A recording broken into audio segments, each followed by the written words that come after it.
Brett McKay here, and welcome to another edition of the Art of Manliness podcast. Are you feeling burnt out? Like you just feel like your job and life is just sucked, just the joy out of your life? You're not alone if you feel like that, because there's a lot of people that feel like that today. With our smartphones and computers, there's this expectation that we're supposed to be on 24/7 with our jobs. And there's this pressure to just make more money, to get more status. And we think that'll make us happy, but what ends up happening is we end up miserable. Well, our guest today has written a book about his experience of workaholic-induced burnout. His name is Charlie Hoehn. He's the author of Play It Away, A Workaholic's Cure for Anxiety. And we talk about Charlie's experience with burnout and the anxiety that it caused him. And we talk about what he did to alleviate this, and we talk about what he found that really did the trick, what helped him overcome his burnout. And you'll be surprised because it's good old-fashioned play. So stay tuned. All right, Charlie, welcome to the show. Thank you, Brett. Nice to be here. All right, so your book is Play It Away, A Workaholic's Cure for Anxiety or Burnout. Let's talk about what led to this book, because it's an interesting story, and I know that a lot of guys who are listening to this podcast will probably relate to your story. So how did this book come about? So the reason this book originally came about actually because I was working on another book on how to get a job that you actually legitimately want after college, not some dead-end corporate job that you'd get through Craigslist because you're just trying to get a paycheck, but how to actually set a solid foundation for your career. And a section of that book that I was working on was about quitting and dealing with burnout and getting your work-life balance back and overcoming crazy amounts of stress or anxiety from working in like a startup type of scenario. And when I showed the book to a number of my friends, they were like, this section's great, but it doesn't belong in the book. You're just trying to teach people how to get the job that they want. And that was my favorite material. So I decided to make it into a book because I posted on my blog an essay called How I Cured My Anxiety, and it ended up being one of the most popular things I ever wrote. And so there was a lot of demand for the topic. And yeah, it was just basically over 1,000 people said they wanted to read a book on overcoming anxiety. So I decided to just turn it into a book. Well, cool. Tell us about your personal anxiety problem. I mean, how did you, because I mean, you hit rock bottom at a point. Yeah. And when I say like anxiety, I don't mean like the mildly socially anxious or the slight panic you get if you miss a deadline. I mean debilitating anxiety where you're having panic attacks and you feel like you're on the verge of like breaking down, and you never feel you feel like you're never going to be happy again.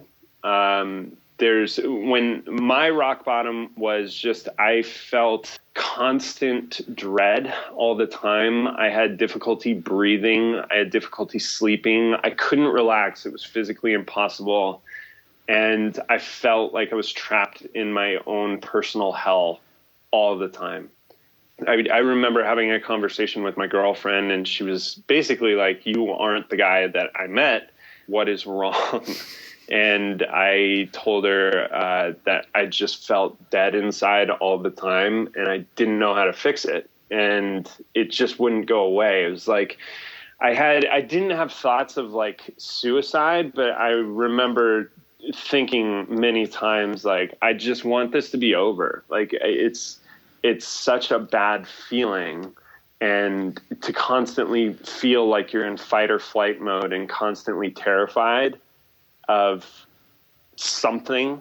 Yeah. Even though it's irrational, like people just tell you like, oh, it doesn't make sense. It doesn't matter. It's just like you're still mentally and emotionally and physically broken, and I wasn't sure what was causing it, and it was really bad. So I started having panic attacks and stuff, and I was seeing a doctor, I asked a doctor to like check me out, and she gave me these benzos, which are a type of pill that's apparently has the same withdrawal effects as heroin, getting off of heroin. And so I never took those pills because I saw this, the side effects were far worse than the symptoms that they could mask, basically. Like it could cause even worse anxiety or insomnia and all this stuff. So I went on this journey of like trying to cure my anxiety, basically. And I tried everything, and nothing really seemed to work for more than a few days. And when I say everything, it's just like anything that you've tried to alleviate your stress or depression or anxiety, I tried. Yeah. So like meditation. Meditation, yoga, breathing exercises, therapy, like doing these therapy books. I did extended fasts. I did super clean diets. I did high intensity workouts. I did prayer. I did volunteering. I even took a 6-week course made specifically for men wanting to overcome anxiety. I did isolation chambers or flotation tanks, like everything, and supplements and drugs and all this stuff. And stuff only seemed to work for a short period of time, or alleviate my symptoms for a short period of time, or it would make things worse. And finally, once a couple key pieces fell into place, I was back to normal within a couple weeks, and I didn't even notice my anxiety was gone. And I legitimately just have no fear that those feelings will return. And if they do, I know how to get rid of them. Awesome. And that's what the book's about. All right, we're going to talk a little bit about that, what you found. But before that, let's just talk about burnout in general. Because, you know, when I read your book and as you talked about that, like I've experienced that same sort of thing as well. Like that, just that feeling of being dead inside. Like you're just so overworked. It happened to me when I was in law school and like after law school. And like, honestly, I'm still kind of recovering from it. And that's been like 4 or 5 years. Yeah. And I know this isn't like just, it isn't rare. It seems like a lot of people are experiencing this sort of burnout. I mean, what is it? Why? I mean, I don't think my dad, really had burnout. I don't remember him being burnt out growing up. He seemed to enjoy his job and go to work, and he'd come home, and my grandpa the same way. But it's like, there's a lot of, I don't know, what is it about modern work that makes people more susceptible to burnout? I think there are a lot of things, but I think the main one is the most obvious one, is that we don't escape work as easily anymore. There's no set hours. It's just around the clock. And I know so many people who lay in bed checking their cell phones up until late hours. And not only is that preventing your brain from relaxing and just kind of shutting down, and it's also physically waking you back up, it's just keeping you on the whole time, and it's reducing your quality of sleep. And what happens when you sleep is your brain actually clears itself out. It kind of resets. It's not that it stops working and, just relaxes the whole time. While you're sleeping, it's like the house cleaning for your body and your mind. And so I think people are not only just constantly connected and constantly on now, and they feel an even greater sense of pressure to succeed, because now everybody's stuff is out in the open on Facebook, which is a highlight reel. So you get up and you check Facebook and you're like, oh my God, everybody's life is awesome. But nobody's broadcasting like the anxiety and the panic attacks and the depression and the sense of hopelessness that a lot of people feel, and it's part of the human condition. And we don't broadcast that stuff because we're ashamed of it and embarrassed and self-conscious, but we all go through it on some level, no matter how great our lives appear, no matter how great we want other people to think our lives are. Yeah. So I think that's one part of the equation. That's a huge part that people tend to overlook because it seems so normal now. But for me personally, I know I was sitting still all day, drinking 4 to 5 cups of coffee a day, and just constantly checking my email. So I was being sedentary interacting with human beings exclusively through a screen. So it's like a glorified aquarium. You know, you're just constantly looking at this piece of lit up glass. And that doesn't resemble anything that happens in nature. And I was indoors in temperature controlled rooms all day, just not moving. It's horrible to do to your body, first of all, but it inevitably leads to you just feeling awful. It's not like I'm the weird one who was doing this. It's like everyone around me was doing it in Silicon Valley because everyone's a programmer. And I got to a point where I was taking brain pills, these nootropics, which were, this was kind of the height of my workaholism, was taking these drugs so I could stay awake for days and keep working. Was this Provigil? Yeah. Yeah. Yeah. Yeah. And it's very common, I hear, amongst kind of like Silicon Valley folks. They're taking Provigil to get that edge. Right. And the thing is like the stakes are legitimate, like out there. I mean, not in my particular case a few years ago, but like for these tech startups, some of them have hundreds of millions of dollars on the line. And people complain about athletes taking steroids to get bulkier so they can hit a few more home runs and land multi-million-dollar contracts. There are, little scrawny programmers running around effectively doing the same thing to their brain so that they can program faster and get more work done. And it's destroying their mental health. And a lot of them don't realize it because everyone around them is doing it. It's quiet. You can't even tell that they're doing it. Pretty crazy. Yeah.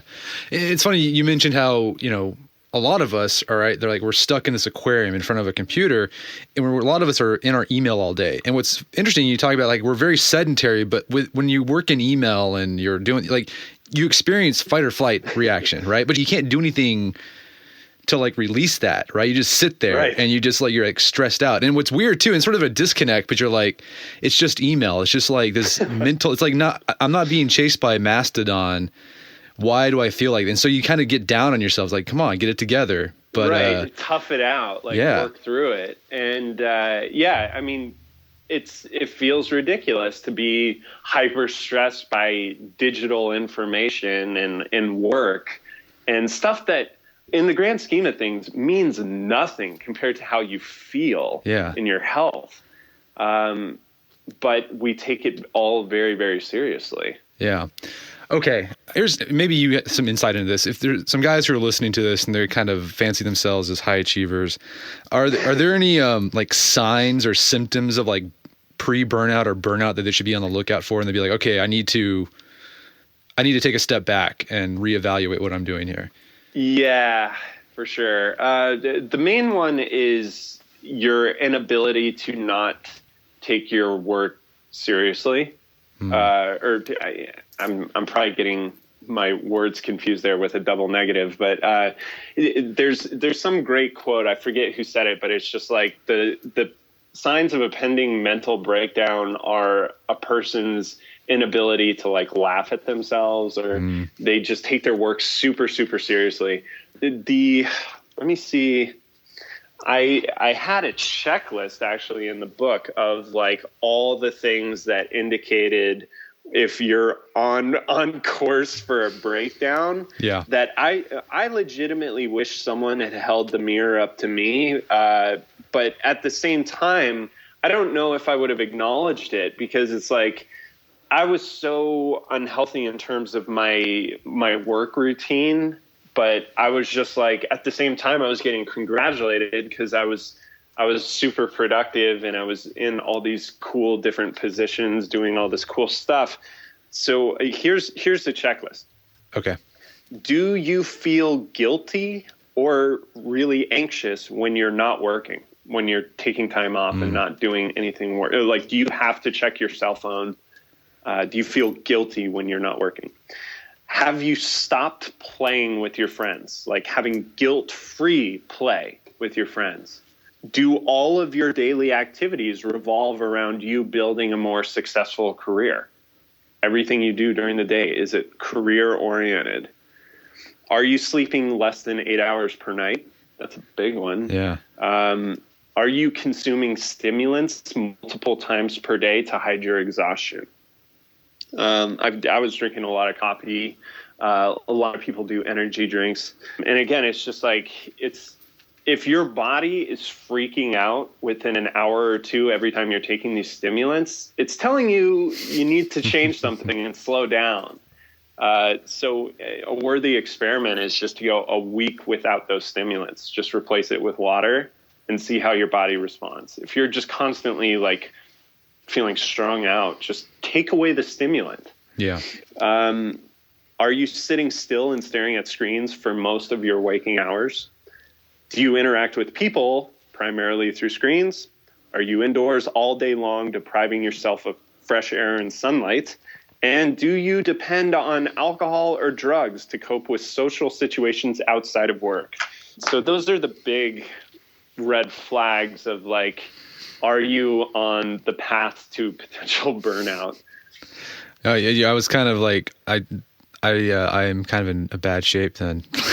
A lot of people are. I don't think it's like an uncommon thing at all. And that's the thing. It's just like, there's so few of us. There are so few people who are just like, it's our workaholic culture is kind of crazy.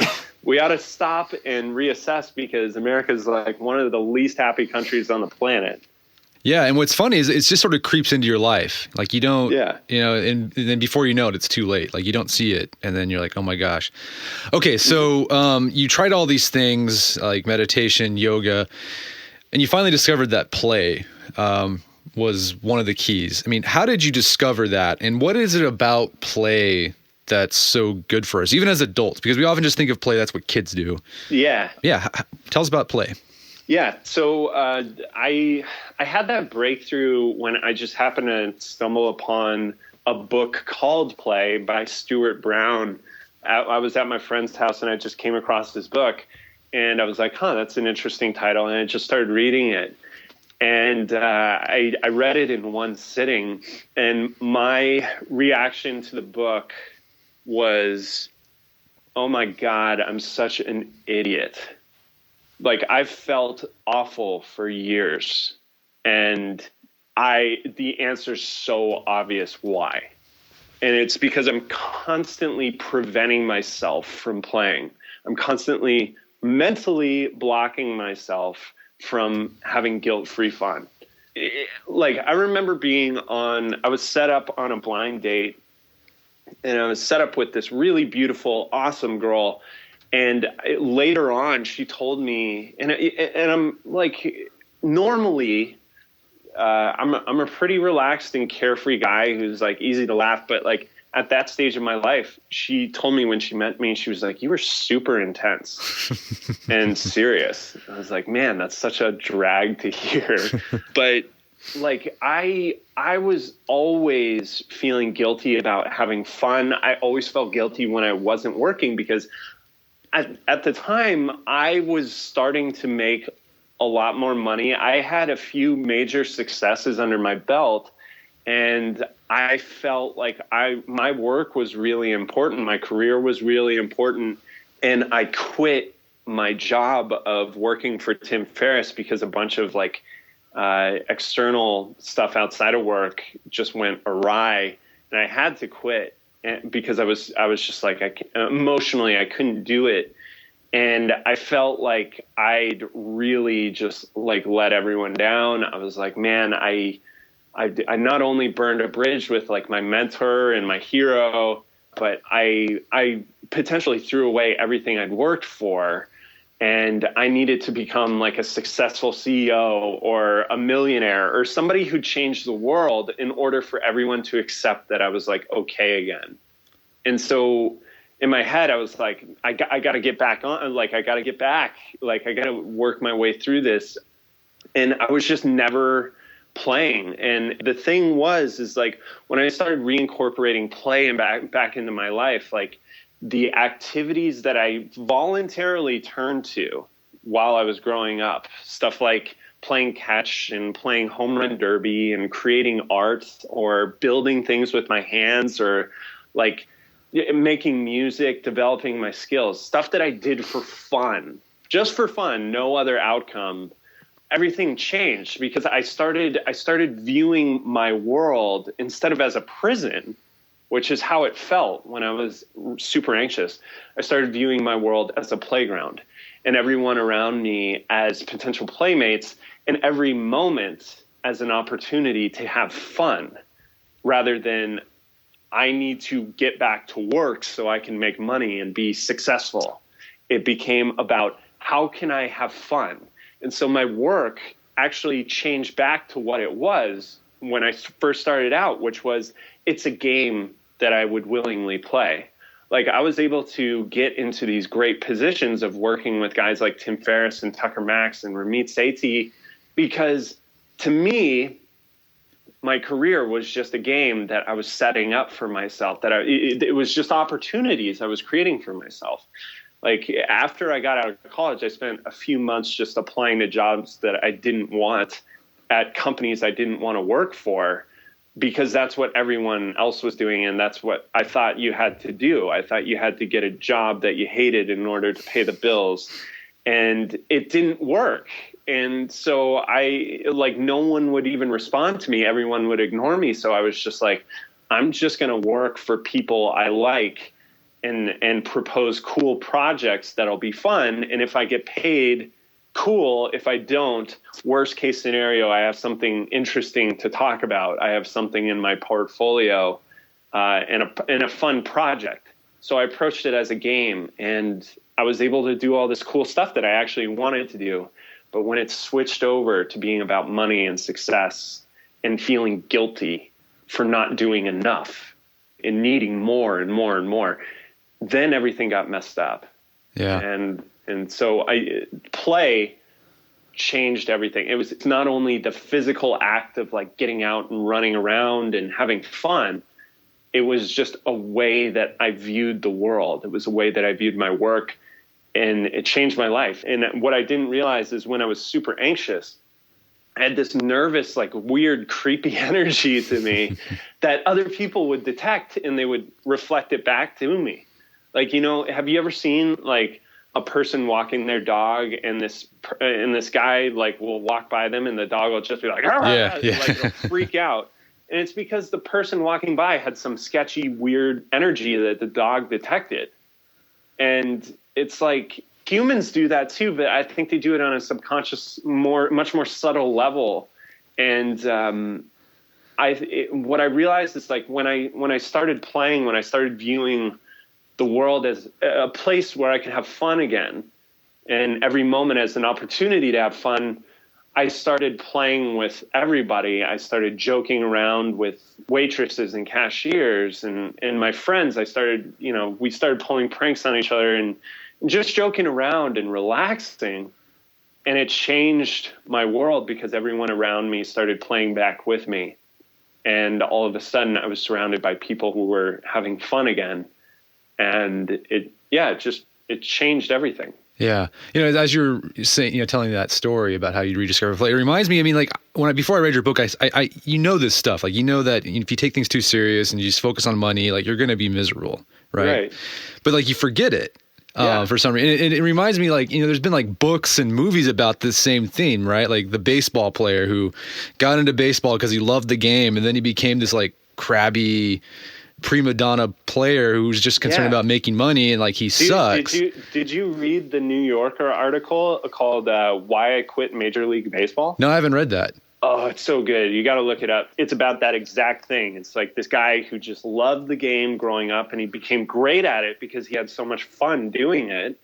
And he quit because it became about the business. It became about money and it just ruined the spirit of the game for him. And I think the people who are like the most successful at what they do, what I found when I was doing like research for the book it was like the most successful and influential entrepreneurs and artists, almost all of them view work and life as a game. Like, they play for a living.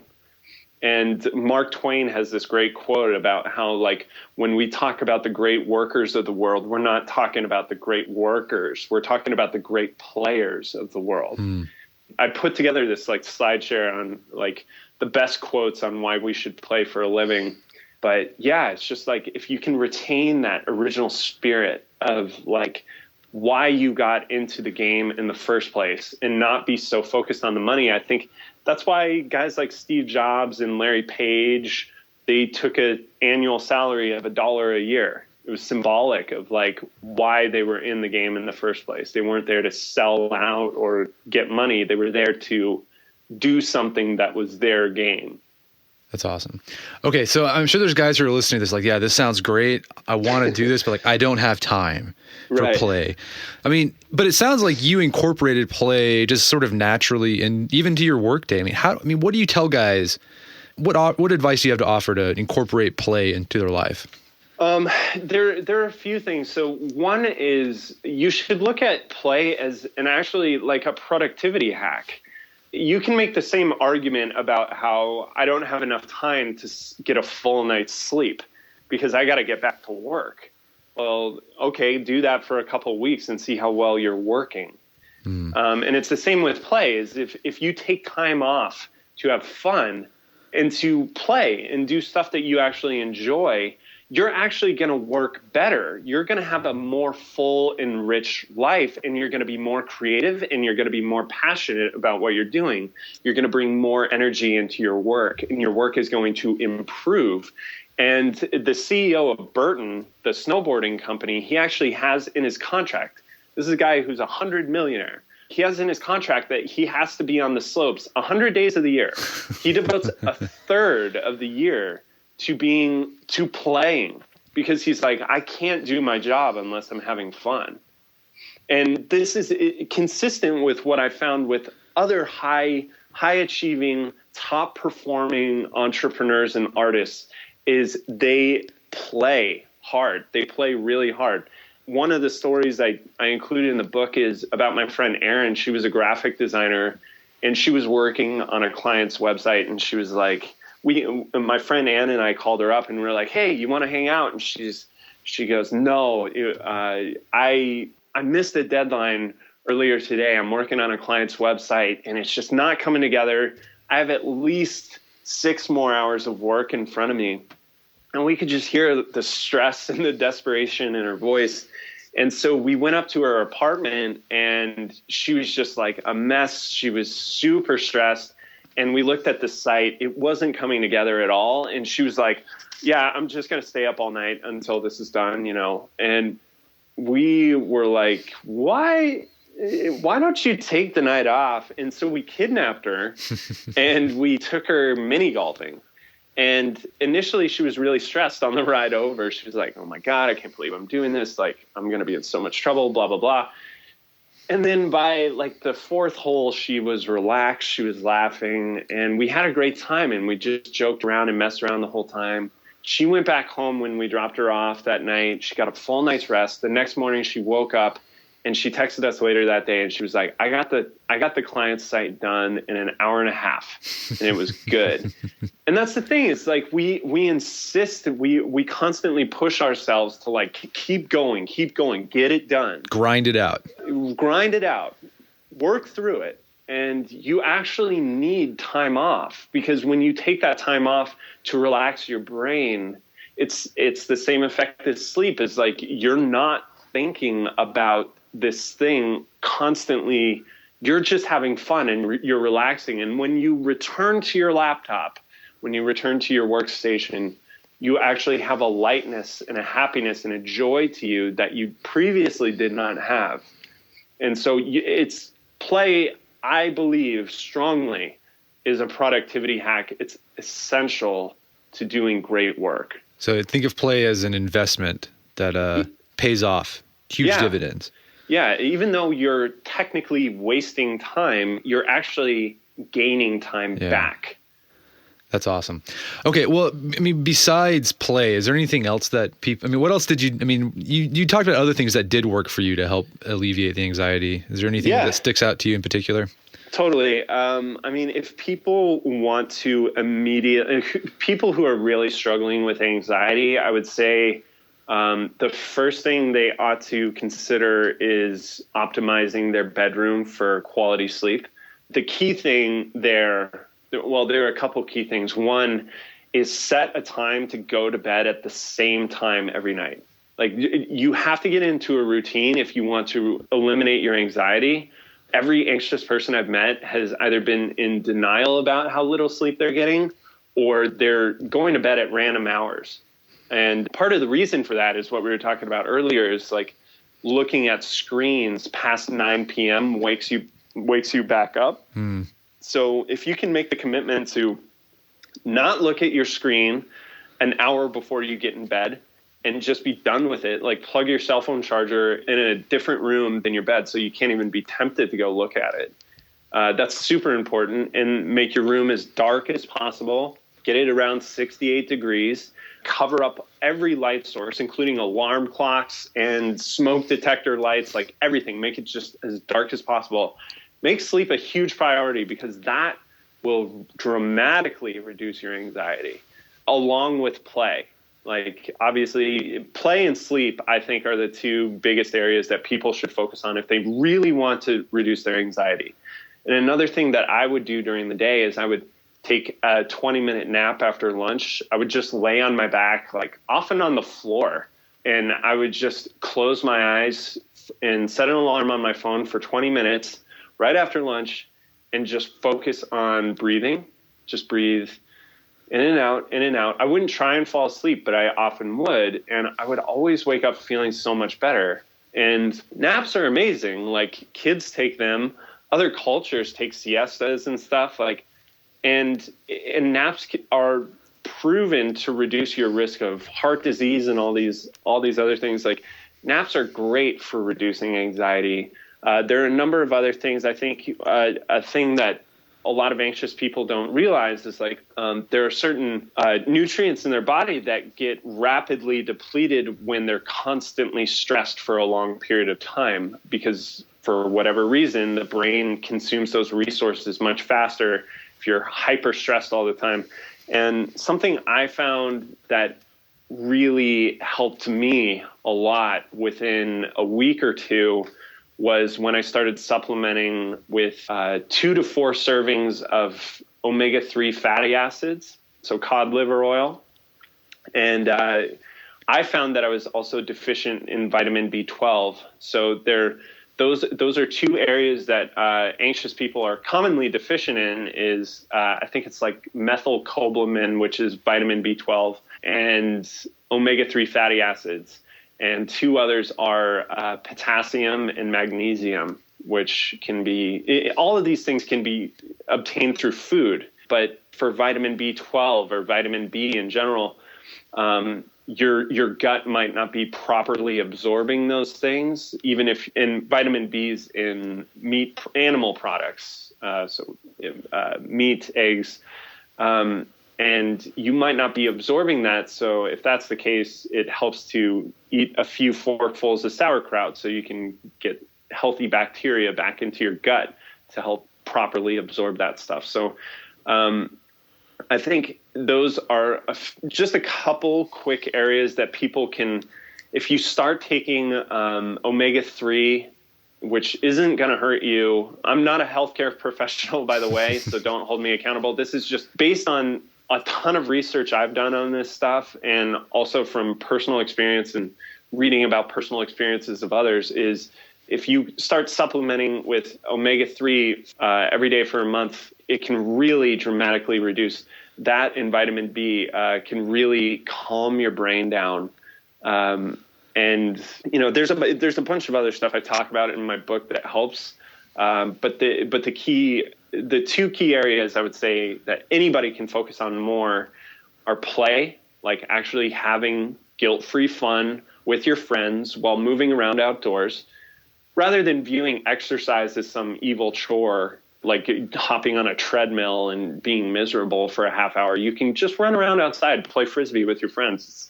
It's same thing, except you're having fun and it's social, and improving your sleep. So going to bed at the same time, don't look at screens late at night, and take 20-minute naps. Awesome. So yeah, get more of what America is deprived of: sleep and play. Yeah, exactly. Awesome. Well, Charlie, this has been a great conversation. Your book definitely inspired me. So I'm going to encourage my listeners to go out and check it out. It's an awesome read. So thank you so much for your time. Yeah, thank you. Our guest today was Charlie Hoehn. He is the author of Play It Away, A Workaholic's Cure for Anxiety, and you can find that on Amazon.com, and be sure to visit his website at charliehoehn.com. Well, that wraps up another edition of the Art of Manliness podcast. For more manly tips and advice, make sure to check out the Art of Manliness website at artofmanliness.com. And if you don't know already, we've published a new book. It's called Heading Out on Your Own, 31 Life Skills in 31 Days. It's a book that's geared towards young men who are about to leave the nest and head out on their own. And we cover just skills that they're going to need to know to be well-adjusted, functioning adults, like how to get a job, how to ace an interview, how to make a budget, how to iron and take care of your clothes. It's a very comprehensive, in-depth book. You can find that on Amazon.com. So check it out today. Heading Out on Your Own. And until next time, this is Brett McKay telling you to stay manly.